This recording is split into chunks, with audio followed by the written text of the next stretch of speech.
باللہ من الشیطان الرجیم بسم اللہ الرحمن الرحیم وبہ نستعین وہو خیر المعین۔ سلسلہ کلام ہمارا حضرت ہود علیہ السلام کے عنوان سے جاری تھا، اور ان کا جو سیرہ تربیتی تھا، ہر وہ اقدام یا ہر وہ عمل جو قوم کو نجات پہ گامزن کر سکتا تھا، وہ حضرت ہود علیہ السلام نے ان کو بیان کیا، اور ان کا ریئیکشن حضرت ہود علیہ السلام کی تعلیمات کے مقابلے میں جو انہوں نے پلٹ کر جواب دیا وہ بھی قرآن نے ذکر کیا۔ اور آج آخری مرحلے میں اتمام حجت کرنے کے بعد، اور جب بھی کسی نبی نے اپنی امت میں اتمام حجت کر دی ہے تو اتمام حجت کے بعد اب وہ آخری مرحلہ جو قوم کا انجام ہے اس کو خداوند متعال نے ذکر کیا ہے۔ اسی لیے قرآن نے بار بار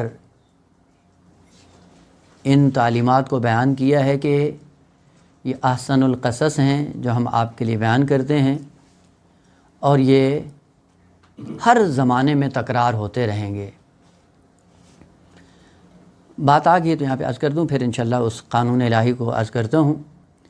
احسن القصص قرآن نے تعبیر کی ہے، احسن القصص نہیں ہے۔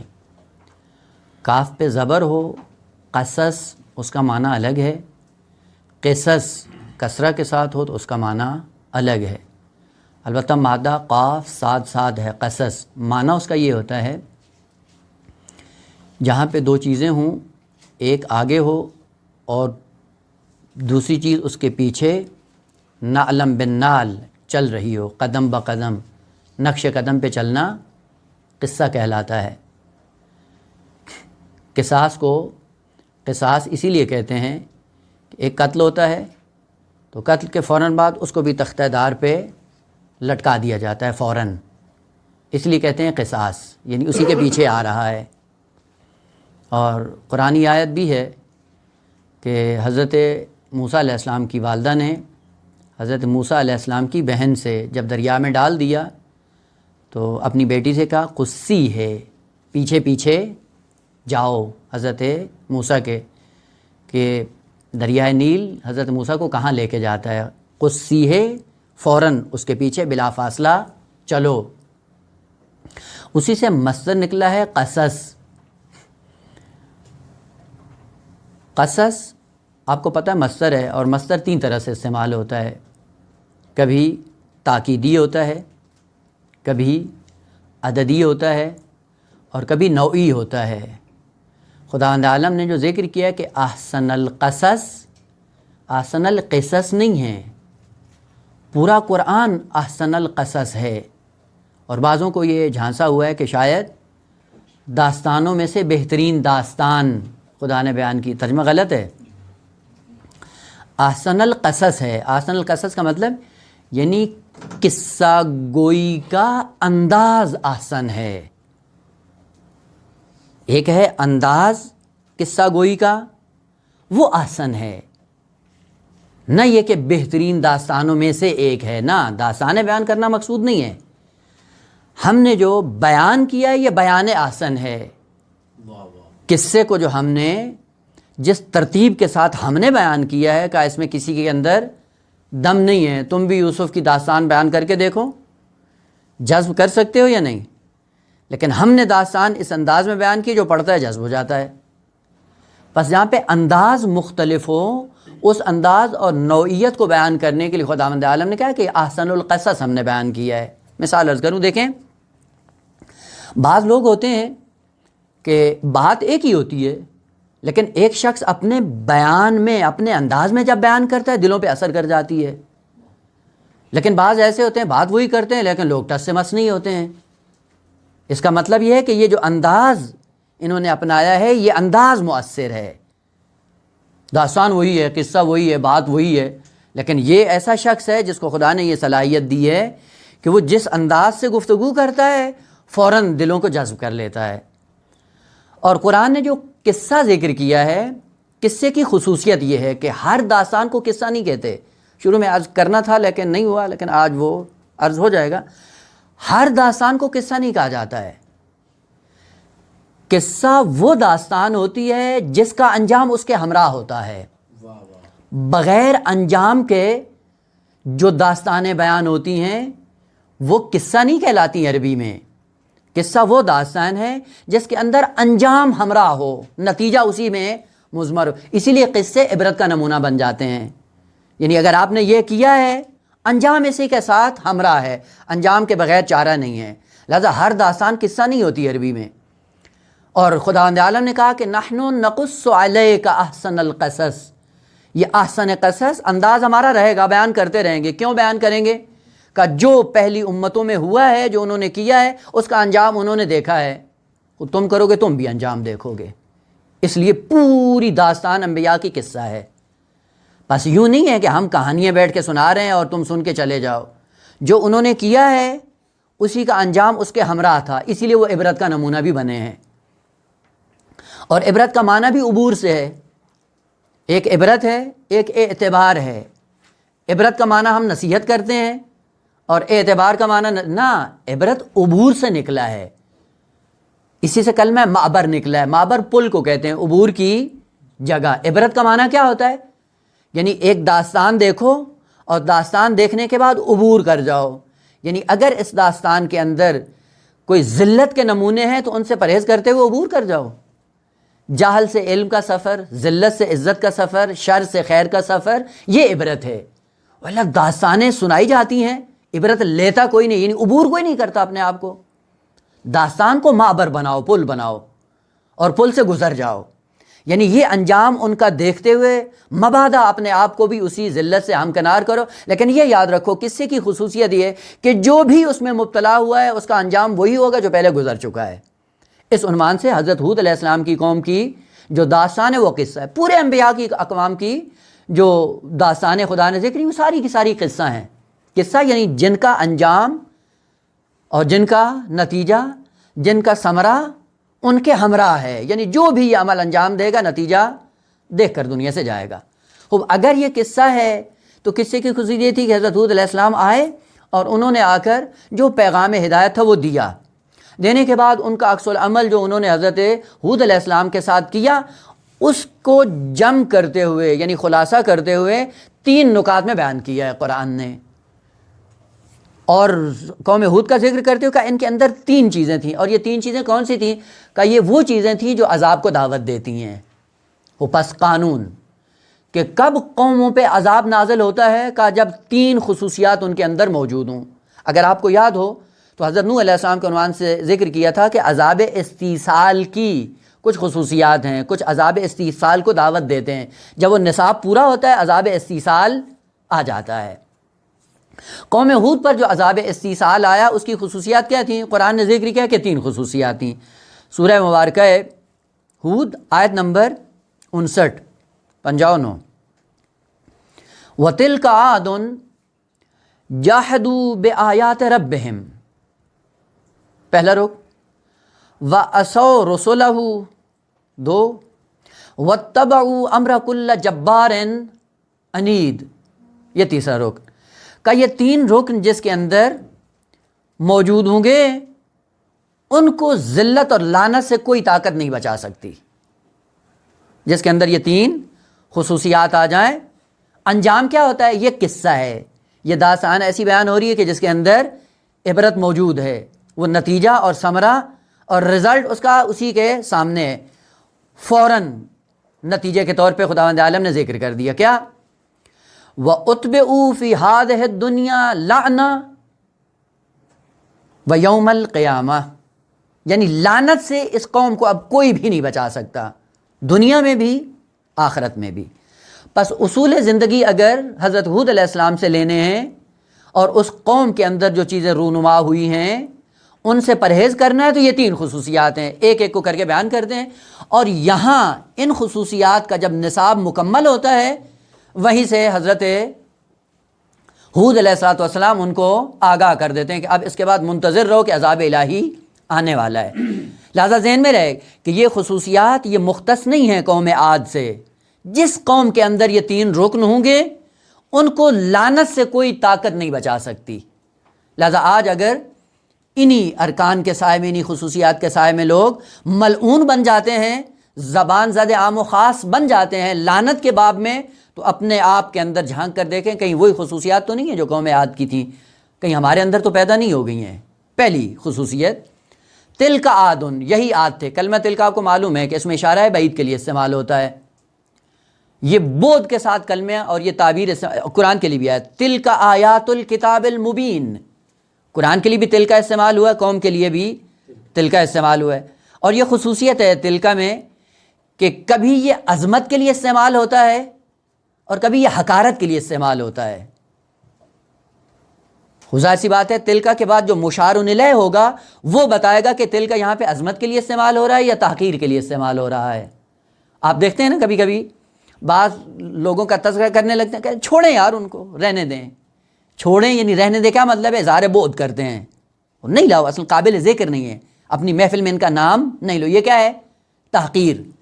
یا کبھی کبھی کسی کا تذکرہ، ان کی کیا بات ہے بھائی، یہ ان کی کیا ہے، یہ عظمت ہے، بس وہ متعلق بتا رہا ہوتا ہے کہ ان کی کیا بات ہے یا ان کو چھوڑ دیں، ایک کے اندر عظمت ہے اور ایک کے اندر حقارت کا پہلو ہے، اور تلک دونوں کے لیے استعمال ہوتا ہے۔ کہاں سے پتہ چلے گا کہ یہاں عظمت کے لیے ہے یا حقارت کے لیے؟ کا وہ بعد والا جو مشار الیہ ہے وہ مشخص کر دیتا ہے۔ تلک عاد، عاد بھی قابل ذکر ہے، رہنے دو ان کا کیا تذکرہ کریں، لیکن چونکہ عبرت کا نمونہ ہے، ہدایت کا پہلو ہے، اس لیے کیا کرنا ہے؟ اس کو کھولنا ہے۔ اور عجیب بات ہے آقا، قرآن چونکہ شروع میں عرض کیا تھا کہ قرآن کتاب خطابی ہے، کتاب ہدایت ہے، اور کتاب ہدایت کی خصوصیات عرض کی تھیں، کیا ہوتی ہیں کہ ہدایت کا پیغام دینا ہوتا ہے، اس لیے ہر چیز کا قرآن سہارا لیتا ہے تاکہ اپنی بات جو پیغام ہدایت ہے وہ مخاطبین کے ذہن میں ڈال سکے، بیان سے، اشارے سے، داستان سے، واقعات سے، شخصیات سے، حتیٰ عبارات سے سہارا لیتا ہے۔ سہارا لینے کے بعد اپنا پیغام ہدایت لوگوں کے ذہن میں ڈالنے کی کوشش کرتا ہے، لہذا ہر چیز سے سہارا لیتا ہے۔ آپ نے دیکھا ہوگا بات کرتے کرتے ایک دم قرآن کا لحن چینج ہو جاتا ہے۔ یہ چینج کیوں ہوتا ہے؟ کیونکہ کتاب علمی نہیں ہے، کتاب ہدایت ہے، کتاب ہدایت میں پیغام ہدایت ذہنوں میں ڈالنا ہے، لہذا ہر چیز کا سہارا لے گا۔ مخاطبین جو کتاب ہدایت کے ہوتے ہیں ان کی بھی 2 خصوصیات ہوتی ہیں، بعض ایسے ہیں جو قرآن کے مخاطب ہوتے ہیں اور بعض ایسے ہیں جو قرآن کے مخاطب نہیں ہوتے۔ مخاطب قرآن کیسے بنے ہم؟ مخاطب جو قرآن کا ہوتا ہے وہ اور ہے، اور جس نے قرآن سے معلومات لینی ہوں وہ اور ہیں، اور فرق کرتا ہے دونوں میں۔ اور وہ اثر ہوتا ہے جس اثر سے پتہ چلتا ہے کہ یہ مخاطب قرآن ہے یا نہیں ہے، یہ معلومات کے پیچھے ہے یا ہدایت کے پیچھے ہے۔ مخاطب ایک بحث ہے پوری کہ ہم کیا کریں کہ ہم قرآن کے مخاطب بن سکیں۔ مخاطب اور ہوتے ہیں، معلومات بٹورنے والے اور ہوتے ہیں۔ مثلا ابھی مثال کے ساتھ، اگر البتہ کسی کو ٹھیس نہیں لگے، اس مطلب کو سمجھانے کے لیے مثال عرض کر رہا ہوں۔ بعض اخبار ہیں، خبریں، معلوماتی خبریں ہوتی ہیں نا، پڑھتے ہیں، ایک دفعہ انسان اسی خبر کو پڑھتا ہے اجنبی بن کر، اور ایک مرتبہ اسی خبر کو پڑھتا ہے مخاطب بن کر، اور دونوں میں فرق ہوتا ہے۔ مثلا فرض کریں، آج کل یہ ایران کے اندر زیادہ بحران ہے کہ ایک دفعہ خبر آتی ہے ڈالر بہت اوپر چلا گیا، خبر ہے خوب، اس خبر کے 2 مخاطب ہیں، ایک مخاطب ہے اور ایک فقط اجنبی ہے۔ جو اجنبی ہے اسے بتایا جاتا ہے بھئی ڈالر 30,000 کا ہو گیا، کہتا ہماری بلا سے، کوئی ہمارے پاس ہے کہ نقصان ہونا ہو۔ لیکن ایک وہ ہے جو خبر سنتا ہے، اس کو رات کو نیند نہیں آتی، اس کا مطلب یہ مخاطب ہے۔ یہ جو مخاطب ہے اس کی نیند اڑ جاتی ہے، جو اجنبی ہے وہ ٹس سے مس نہیں ہوتا ہے۔ عجیب بات ہے، جو قرآن کا مخاطب ہے وہ کیا کہتا ہے کہ شیبتنی سورۃ ہود، سورہ ہود نے مجھے بوڑھا بنا دیا، یہ مخاطب قرآن ہے، اور ہم اجنبی ہیں قرآن کی نسبت۔ داستانیں بیان ہوتی ہم سے، ہماری جانیں بلا سے، ہمیں کیا فرق پڑتا ہے۔ ایک مرتبہ خبر آتی پٹرول مہنگا ہو گیا، کہتا ہے میری بلا سے، میرے پاس کوئی گاڑی ہے، لیکن جس کی گاڑی ہے اس کی نیند اڑی ہوئی ہے۔ یہی سے پتہ چلتا ہے کہ ہم قرآن کے مخاطب ہیں یا نہیں ہیں۔ اگر قرآن کا مخاطب ہوتا ہے اس کی زندگی پہ اثر آتا ہے، اثر پڑتا ہے، اور ہم قرآن کی آیات سے کھیلتے ہیں، معلومات لیتے ہیں، معلومات میں اضافہ ہوتا ہے، خوش ہو جاتے ہیں۔ اور عجیب بات ہے، جو اجنبی ہوتا ہے وہ ایک زمانے میں قرآن کو چھوڑ دیتا ہے، لیکن جو مخاطب ہوتا ہے وہ چھوڑتا نہیں ہے، تعلیمات کو اپنے وجود کا حصہ بناتا ہے۔ لہذا فوراً تلک عاد، ان عاد کی بات کیا کرنے کا، یہ اجنبی تھے، اجنبی بن کر انہوں نے ہود علیہ السلام کی تعلیمات کو سنا، اور جو اجنبی بن کے سنتا ہے اس پہ اثر نہیں ہوتا ہے، نہیں ہوا اثر۔ خود خالق کائنات بتا رہا ہے کیوں ان پہ اثر نہیں ہوا، کہ اب یہ اجنبی بنے، اس اجنبی پنے نے ان کو حضرت ہود علیہ السلام سے دور کیا۔ نتیجہ کیا ہوا، تلک عاد جحدوا بآیات ربہم، خدا کی آیات آئیں اور پے در پے آئیں، مسلسل آئیں، اور انہوں نے کیا کیا، جحدوا بآیات ربہم، قانون کہ جو بھی آیات الہی کا انکار کرتا ہے وہ عذاب الہی کو دعوت دے رہا ہے۔ خوب پہلا رکن یا پہلی خصوصیت انہوں نے اپنے اندر پیدا کی، اجنبی بن کر، جاہدوا بآیات ربہم۔ ضمناً چھوٹا سا اشارہ کر دوں، جاہدوا یہ کلمہ متعدی ہے، جب متعدی ہو تو پھر متعدی کلموں کو بے کے ذریعے پھر تو متعدی نہیں کیا جاتا ہے نا، متعدی کلمہ خود بخود مفعول بہ تک پہنچ جاتا ہے۔ وہ جاہدوا اگر آپ عربی میں جا کے تلاش کریں تو جاہدوا متعدی استعمال ہوتا ہے، یعنی اس کو مفعول بہ کی ضرورت ہوتی ہے۔ وہ قرآن میں کیوں کہا جاہدوا بآیات ربہم، بے کے ساتھ پھر متعدی کرنے کی کیا ضرورت تھی، جب یہ مستقیماً مفعول لے سکتا ہے تو پھر بے کے ذریعے اس کو متعدی کرنے کی کیا ضرورت ہے؟ کا دو خصوصیات کی وجہ سے۔ ایک، جاہدوا کے اندر جب علم اور شعور ماخوذ ہو وہاں پہ بے کے ذریعے پھر اس کو متعدی کرتے ہیں۔ جاہدوا کا معنی انکار ہے، لیکن وہ انکار جس کا پشتوانہ علم، شعور اور معرفت ہو وہاں پہ بے کے ذریعے استعمال ہوتا ہے۔ بس آیت بتا رہی وَجَاحَدُوا بِآیَاتِ رَبِّهِمْ، یہیں سے پتہ چلتا ہے کہ عقیدہ معاد رکھتے تھے، جان بوجھ کر حضرت ہود علیہ السلام کی بات نہیں مانتے تھے، ہٹ دھرمی کے نتیجے میں، استکبار کے نتیجے میں، فرعونیت کے نتیجے میں طاغوت بنے ہوئے تھے، اور طاغوت سمجھتا ہے بات کو لیکن طاغوتیت کی بنیاد پر اس کا انکار کرتا ہے۔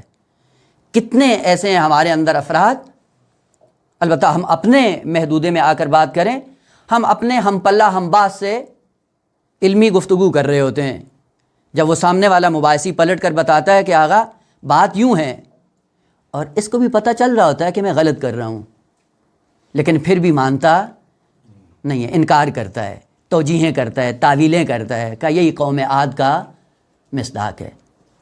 جاہدوا بآیات ربہم، ایک، پس بے کے ذریعے جب اسی جاہدوا کو متعدی کیا جاتا ہے، یہاں پہ علم اور شعور اور معرفت کے نقطے کو بیان کرنا تھا، اس لیے جاہدوا بآیات ربہم، یعنی جانتے تھے آیات خدا کو، معرفت تھی، شعور تھا، فہم تھا، لیکن اس کے باوجود استکباریت کی بنیاد پر آ کر انکار کرتے تھے۔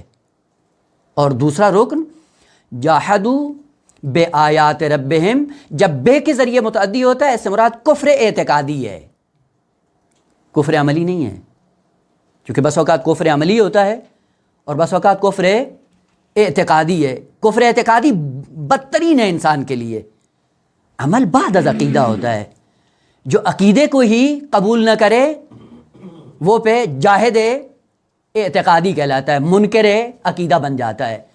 پہلا رکن کا جاہدوا بآیات ربہم، جو جان بوجھ کر عقیدے کا بھی انکار کرتا ہے، معاد کا انکار کرتا ہے، خدا کا انکار کرتا ہے، علم اور شعور اور معرفت کے ہوتے ہوئے یہ چیز سبب بنتی ہے انسان کے اندر کہ وہ عذاب الہی کو دعوت دیتی ہے۔ خوب بس اوقات ہوتے ہیں، البتہ خداوند عالم ہم سب کو محفوظ رکھے اس بیماری سے۔ آپ دیکھیں آغا حوضے کے اندر بعض ایسے افراد ہوتے ہیں جو بہت بڑے ذہین ہوتے ہیں، بہت بڑے لائق ہوتے ہیں، لیکن دیکھتے ہیں کہ ایک زمانہ گزرنے کے بعد ذلیل و خوار ہو رہے ہوتے ہیں، نہ حوضے میں عزت ہوتی ہے، نہ معاشرے میں عزت ہوتی ہے، نہ قوم کے درمیان کوئی عزت ہوتی۔ اگر پلٹ کر دیکھیں آیا ان کی ذہنی صلاحیت نہیں تھی، کہا بہت زیادہ تھی، وہ کیا ہوا، وہ قوانین الہی ہیں، سنت الہی ہے، اگر سنت الہی کو پامال کرو گے عزت نہیں ملے گی۔ اگر سنت الہی کا پاس رکھا، خدا کے لیے 2 کلمے اگر سیکھے ہوتے اور خدا کی خاطر اپنے ہم باز سے جھگڑا نہ کیا ہوتا، مان گئے ہوتے، روح تسلیم اگر انسان کے اندر ہوتی، خدا خود بلند کر دیتا ہے، تم خضوع کرو خدا اٹھا لے گا۔ خدا بلندی دیتا ہے، خدا عظمت دیتا ہے۔ اس کا مطلب ہے جو ہم ذلیل ہو رہے ہیں، دین پڑھنے کے بعد بھی ذلت اگر ہمیں نہیں چھوڑ رہی ہے، خوب اپنا محاسبہ کریں کہاں کمی رہ گئی ہے۔ خدا بار بار یہ اشارے کر رہا ہے، وَجَحَدُوا بِآيَاتِ رَبِّهِمْ، انکار کرتے تھے علم، شعور اور معرفت کے سائے میں، اور عقیدے کی منزل پہ نہ توحید کو مانتے تھے نہ معاد کو مانتے تھے۔ پہلا رکن۔ دوسرا رکن، وَعَصَوْا رُسُلَهُ، جتنے بھی رسول آئے ان کی معصیت اور نافرمانی کرتے تھے۔ ابھی اس کلمے کو تھوڑا سا کھولتا ہوں کہ یہ بس اوقات بعض آیات کے لیے معمم بنا ہوتا ہے انسان کو۔ وہ پہلا کلمہ تو یہ کہ وَعَصَوْا رُسُلَهُ، انہوں نے رسول کی نافرمانی کی۔ وہ آئے کون تھے؟ حضرت ہود۔ کلمہ جمع کا کیوں استعمال ہوا ہے؟ دو نقطے ہیں جس کی وجہ سے کلمہ رسول استعمال ہوا ہے۔ پہلا نقطہ یہ ہے کہ حضرت آدم سے لے کر خاتم تک جتنے انبیاء آئے ہیں ان کی شخصیت ایک مجموعی شخصیت ہے، یعنی ایک مجموعی شخصیت کے اندر منفرد ہیں۔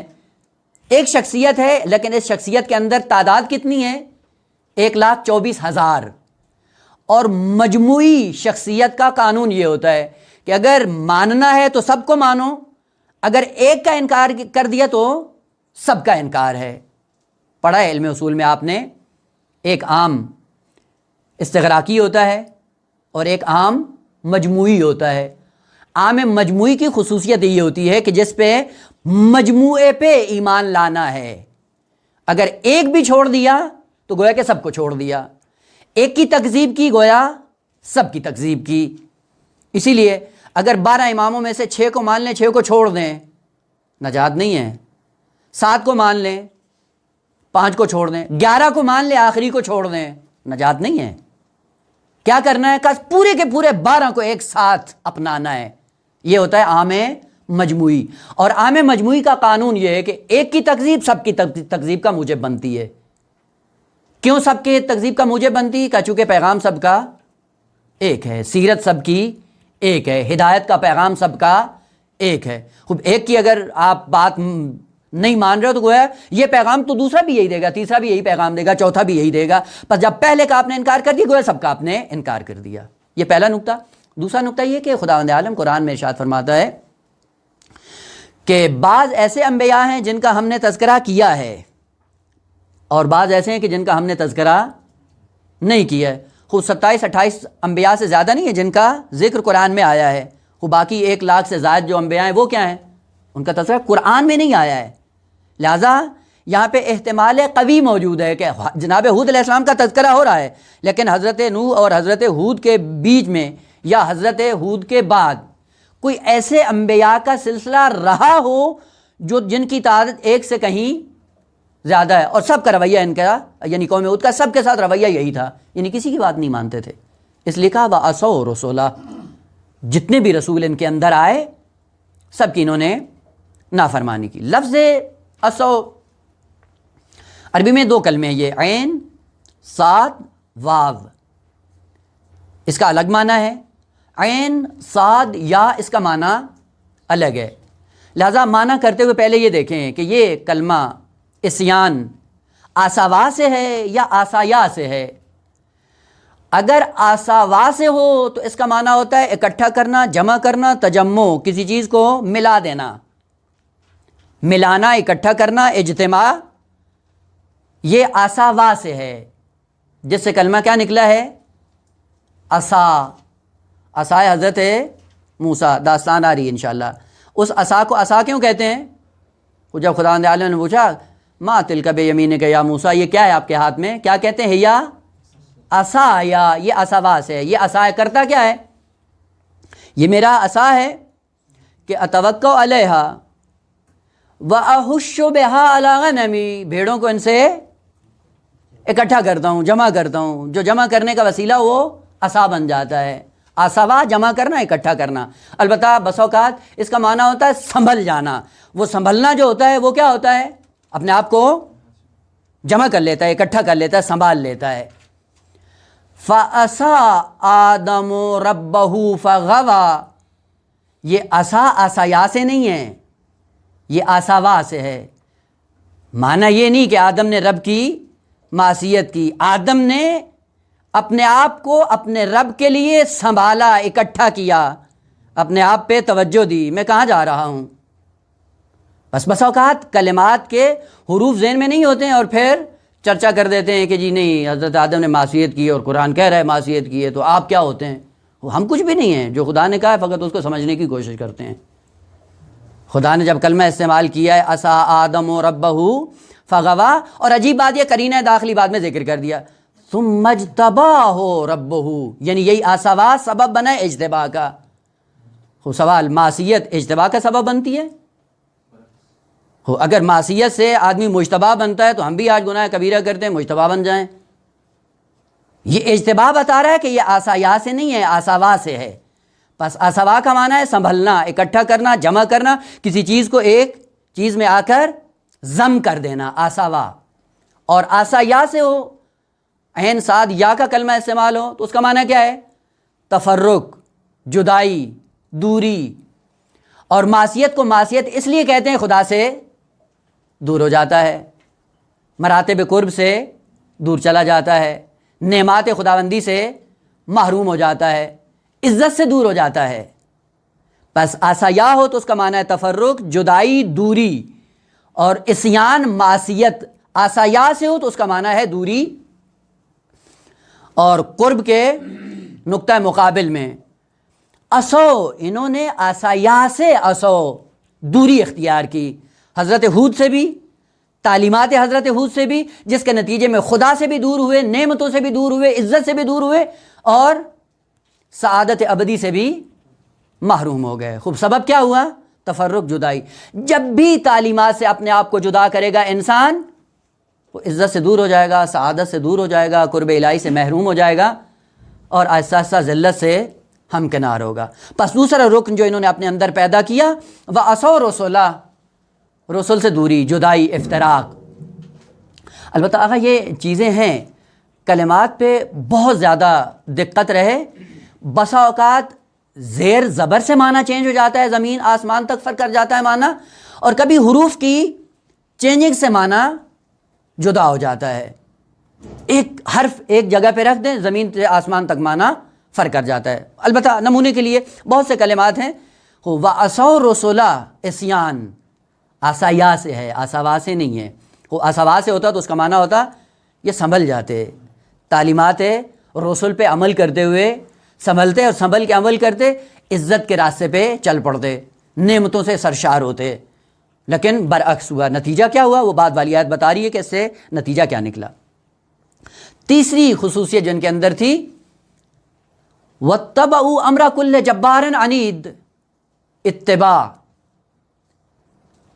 تابع مجرد، اتباع باب افتعال، اور یہ اتباع باب افتعال یہاں پہ مطاوعت کا معنی دے رہا ہے، پذیرش کا ہوتا ہے۔ بس اوقات باب مطاوعت کا معنی یہی ہوتا ہے کہ ایک فاعل ہے اور ایک قابل ہے، یعنی ایک دینے والا ہے اور ایک لینے والا ہے۔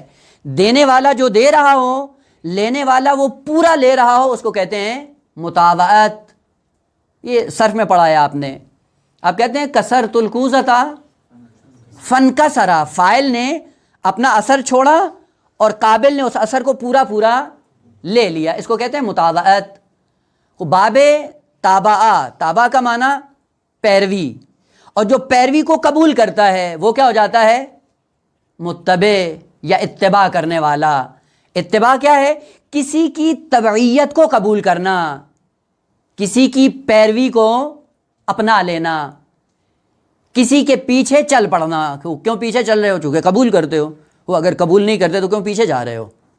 وَاتَّبَعُوا، خصوصیت یعنی کہ کیا تھی؟ اتباع کرتے تھے۔ البتہ یہ بھی خوبصورتی ہے، یہ دو کلمے ہیں، البتہ ہم اردو میں دونوں کا معنی ایک کرتے ہیں، اطاعت اور اتباع۔ اتباع بھی کسی کے پیچھے چلنا ہے، اطاعت بھی کسی کے پیچھے چلنا ہے، لیکن فرق یہ ہوتا ہے کہ اطاعت ہمیشہ اوامر اور نواہی میں ہوتی ہے۔ کوئی مولا ہوتا ہے جو امر دیتا ہے اور نہیں کرتا ہے، اس مولا کے اوامر اور نواہی کی پیروی کرنا، یہ اطاعت ہے۔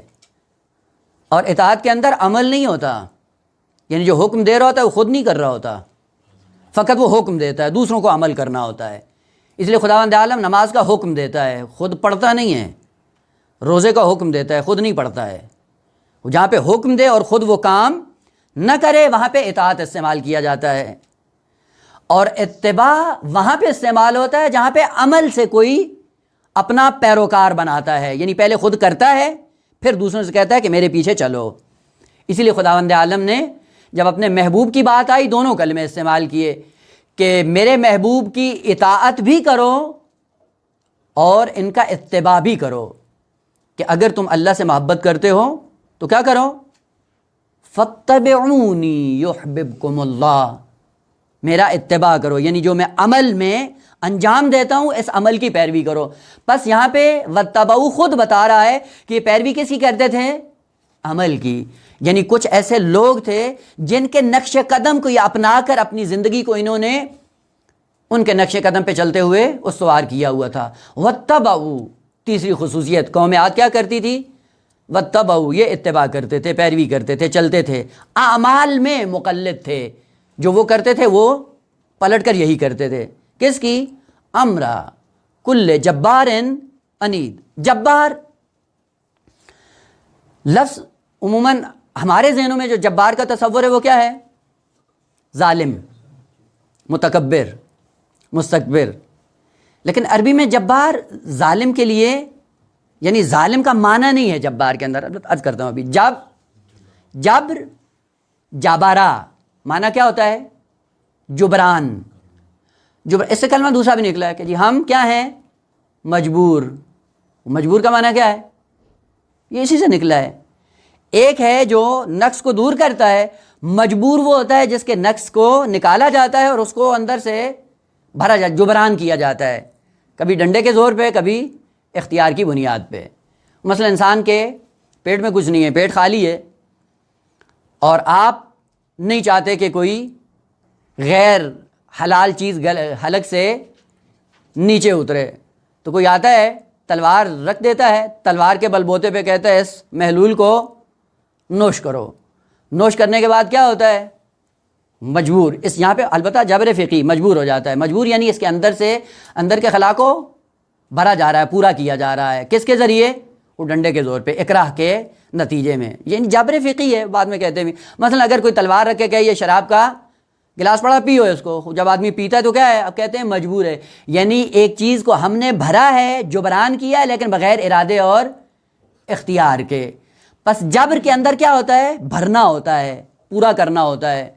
لیکن یہ جو جبران ہوتا ہے، یہ جبران دو طرح سے ہوتا ہے، کبھی جبران توأن ہوتا ہے اور کبھی جبران کرہن ہوتا ہے۔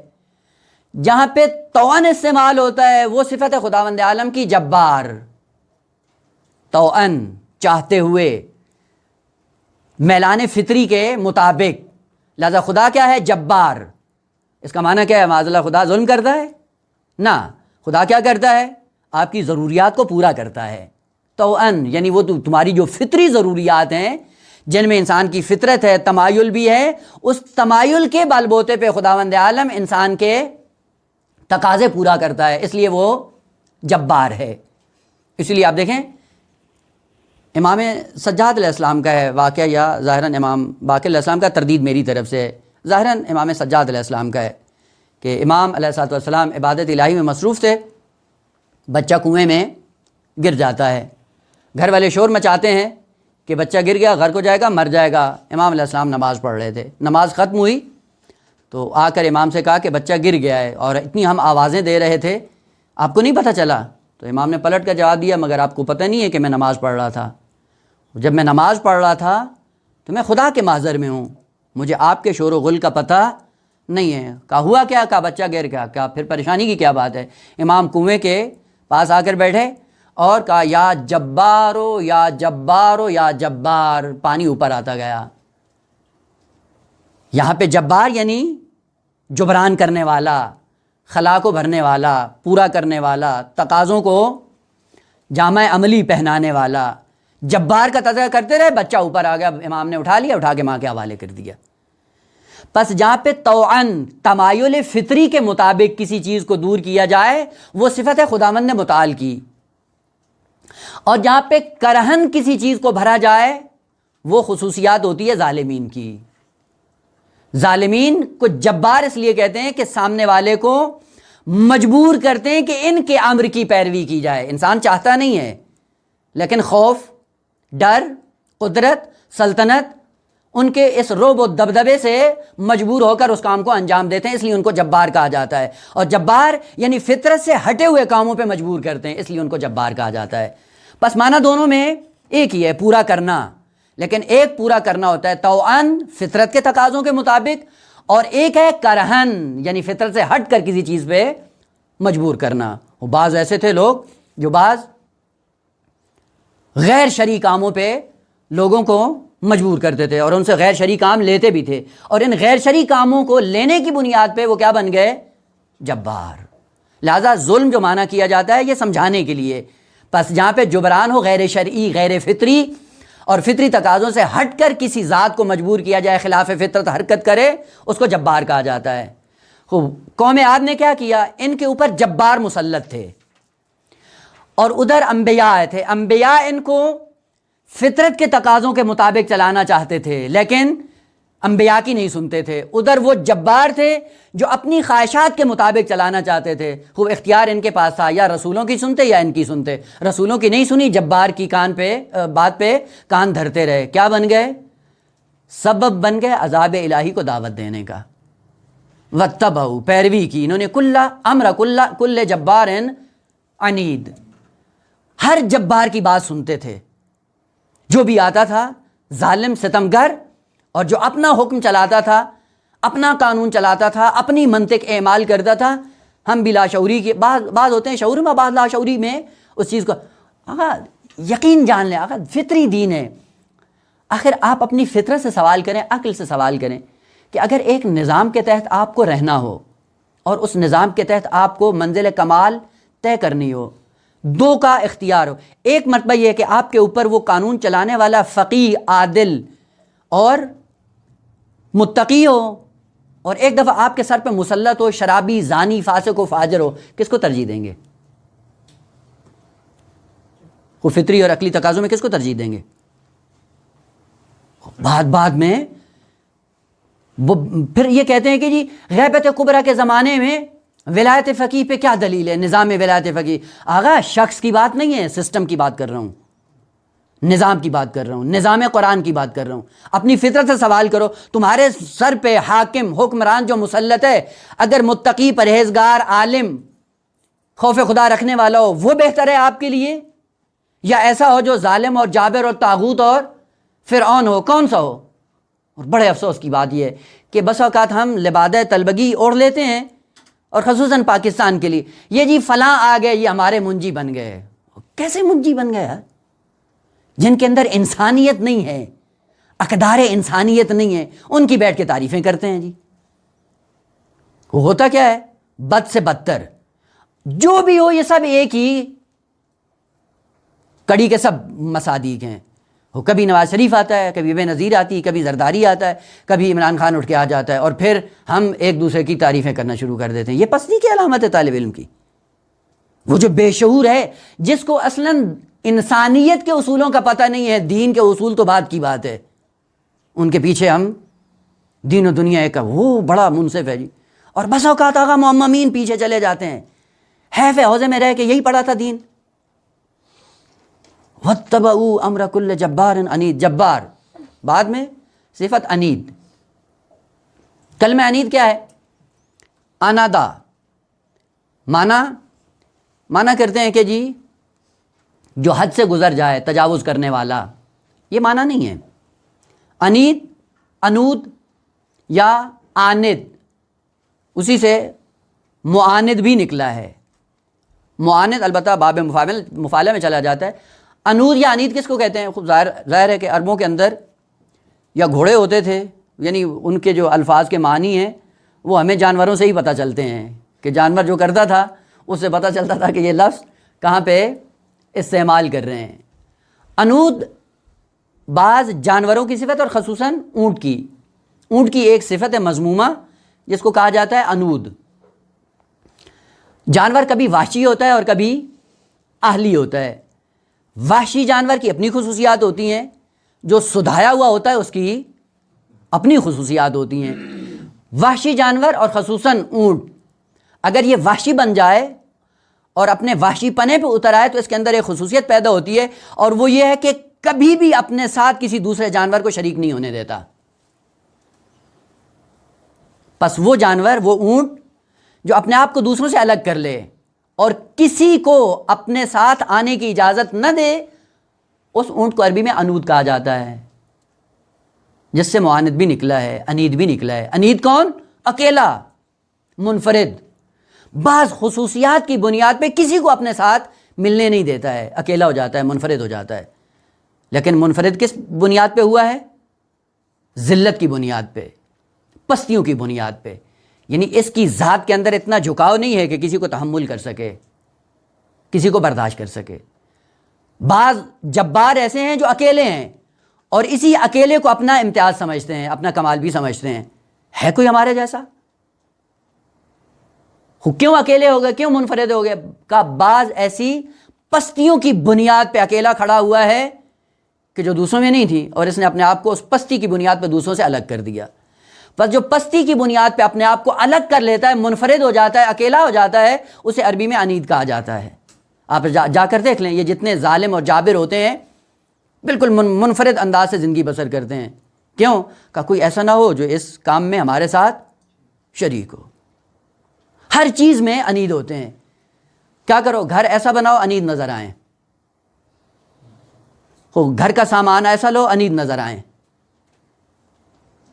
لباس کیسا ہو کہ اس میں بھی انید نظر ہوں، بات کریں انید نظر آئیں.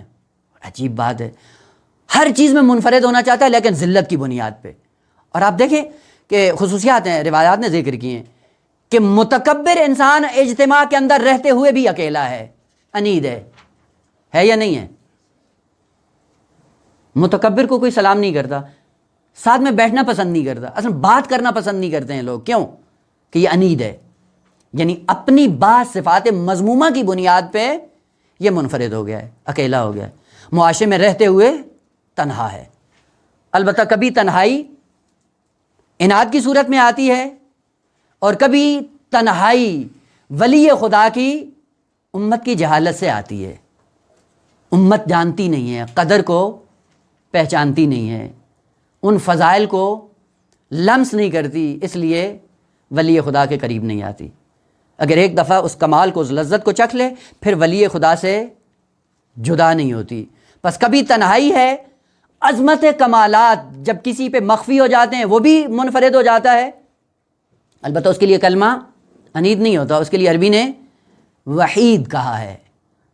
پس وحید بھی تنہا ہے، انید بھی تنہا ہے. ایک ذلت کی بنیاد پہ اکیلا کھڑا ہے، ایک کمالات کے قلے پہ پہنچ کر اکیلا کھڑا ہے. اور یہ کیا کرتے تھے؟ وَاتَّبَعُوا أَمْرَ كُلِّ جَبَّارٍ عَنِيدٍ. تیسرا رکن، ایسے ایسے جبار کی خدمت کرتے تھے جو ان کو انسان بھی نہیں سمجھتے تھے، لیکن پھر بھی پلٹ کر پیروی انہی کی کرتے تھے. جب یہ تین ارکان آ جائیں، خداوند عالم فرماتا ہے کہ اب تمہیں کوئی عزت سے ہمکنار نہیں کر سکتا. ذلت ہی ذلت ہے، رسوائی ہی رسوائی ہے. اور رسوائی کہاں کے لیے؟ کہ رسوائی یہاں بھی ہے وہاں بھی ہے، دنیا میں بھی ذلیل ہو، آخرت میں بھی ذلیل ہو. لہذا فوراً قرآن نے ذکر کیا وَأُتْبِعُوا، خوب انہوں نے اتباع کی، جبار کی، تو لعنت نے ان کی تبعیت کی، لعنت کو ان کے پیچھے چلا دیا. وَأُتْبِعُوا لعنتاً، لعنت کو ان کے پیچھے بھیج دیا گیا. تم جہاں جاؤ گے لعنت تمہارا پیچھا نہیں چھوڑے گی. جب انید بنو گے تو لعنت سے بچ پاؤ گے؟ یہ نہیں ہے. یہ قصہ ہے کہ جب یہ ارکان پیدا کرو گے اور پھر کہو کہ ہمیں معاشرے میں عزت نہیں ملتی، خوب پلٹ کر اپنے گریبان میں جھانکو کہ ہم نے کون سی چیزیں اپنائی ہوئی ہیں. اور یہ تین چیزیں فقط اس زمانے کے لیے نہیں تھیں، یہ آج کے لیے بھی ہیں. البتہ یہ کلمہ اناد اور انید ضروری نہیں ہے کہ باہر جو بیٹھا ہو ایک جبار، اس کی تعلیمات سن کر انسان اپنے آپ کو ذلیل کر دے. بس اوقات اسی بت کے اندر بیٹھا ہوا نفس امارہ، اس کو انسان انید بنا کر دوسروں سے اپنے آپ کو الگ کر لیتا ہے. اور یہ ہے، چونکہ بار بار بات آتی ہے، بات اپنی کروں تاکہ کسی کو ٹھیس نہ لگے. دو اصطلاحیں پڑھ کر انید ہو جاتا ہے جی، خود نہیں بیٹھتا لوگوں کے پاس، بات نہیں کرتا ہے.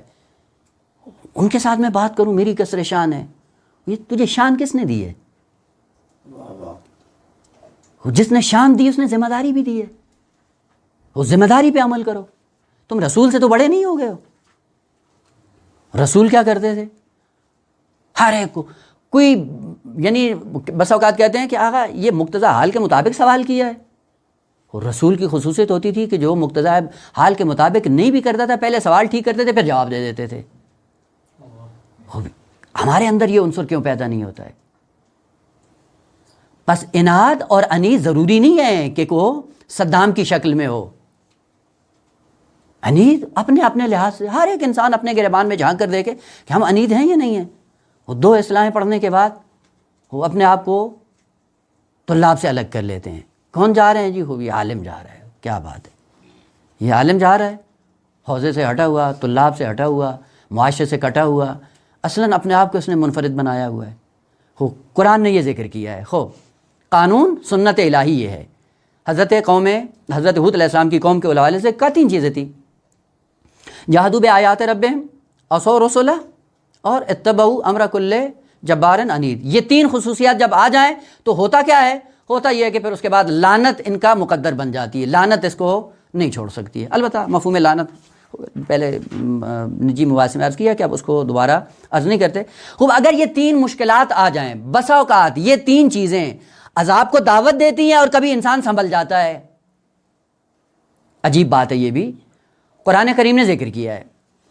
فَأَخَذْنَاهُمْ بِالْبَأْسَاءِ وَالضَّرَّاءِ لَعَلَّهُمْ يَتَضَرَّعُونَ. یہی سے پتہ چلتا ہے کہ جب مصیبتیں آتی ہیں خداوند عالم کے لیے تو یہ مصیبتیں بیداری کے لیے ہوتی ہیں. اگر انسان بیدار ہو جائے تو اس لعنت اور ذلت سے بچ جاتا ہے، اور اگر پھر بھی بیدار نہ ہو تو پھر وہ لعنت ان کے دامن گیر ہو جاتی ہے، اور پھر ایسا دھبا پڑتا ہے ان کے اوپر کہ رہتی دنیا تک ان کو ذلت کے ساتھ یاد کیا جاتا ہے.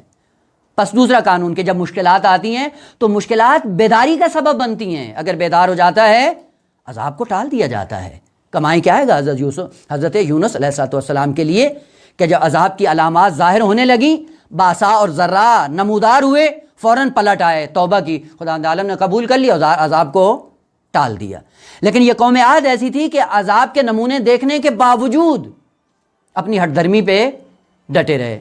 لذا خداوند عالم نے کیا کہا کہ یہاں سے اس لعنت سے تمہیں کوئی بچا نہیں سکتا ہے. یہاں سے انہوں نے 3 ارکان اپنے اندر پیدا کر کے عذاب الہی کو دعوت دی، اور یہ 3 خصوصیات اپنے اندر پیدا کی، اور عذاب الہی لعنت کی صورت میں ان کے دامن گیر ہوا. اب وہ لعنت کیا ہے اور کس طرح سے ان کو خداوند عالم نے عذاب میں مبتلا کیا کہ انشاءاللہ اگلے اس میں مباحثے میں عرض کریں گے، اور وہی انشاءاللہ آخری بات ہوگی حضرت ہود علیہ السلام کے عنوان سے، اور پھر بڑھیں گے اپنے دوسرے نبی کی طرف کہ جناب صالح علیہ السلام.